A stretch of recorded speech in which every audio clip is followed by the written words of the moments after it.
Shrimad home remedies में आपका स्वागत है और हम आपको बताएंगे कि आप अश्वगंधा से वात विकार, कफ, खांसी, दमा और अनिद्रा रोग कैसे दूर कर सकते हैं। सबसे पहले हम आते हैं वात विकार पर, मतलब गैस्ट्रिक प्रॉब्लम्स। इसके सेवन से किसी भी तरह के वात के विकार की बीमारी खत्म हो जाती है। आपको करना कैसे क्या है वो मैं आपको बता देता हूँ। अश्वगंधा चूर्ण के 2 भाग, सोंठ 1 भाग और मिश्री 3 भाग, ये अनुपात में मिलाकर सुबह शाम खाने के बाद गर्म पानी के साथ लीजिए आप इसको।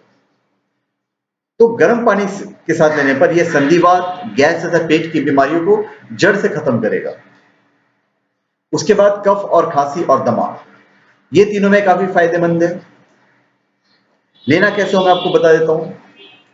अश्वगंधा का जो चूर्ण है, आप अश्वगंधा का चूर्ण मार्केट में आपको मिल जाएगा।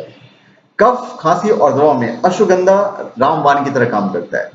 इसके चूर्ण को आपको गर्म दूध के साथ सेवन करना है, वो भी रात के वक्त। सुबह अश्वगंधा का जो पाउडर है वो थोड़ा सा मिलाइएगा कि उसमें हल्की सी नींद आती है। तो सुबह अगर आप ले रहे हैं तो बहुत हल्का सा लीजिएगा, और अगर आप रात को ले रहे हैं तो आप प्रॉपर पौना चम्मच 1 चम्मच ले सकते हैं दूध के साथ। फिर अगर आपको अनिद्रा है, इंसोम्निया है, तो उसमें काफी फायदेमंद है। अश्वगंधा स्वाभाविक नींद लाने के लिए एक अच्छी दवा है।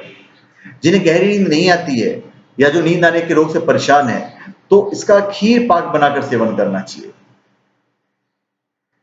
या फिर आप गर्म दूध में पीजिए, बेस्ट है। आप इसको हल्का सुसुम गर्म पानी में भी पी सकते हैं। तो ये अश्वगंधा से 3 चीजों का उपाय जो मैंने आपको बताया है। तो धन्यवाद, आपका हमारे चैनल पर स्वागत है। आप कमेंट कीजिए और सब्सक्राइब कीजिए। धन्यवाद।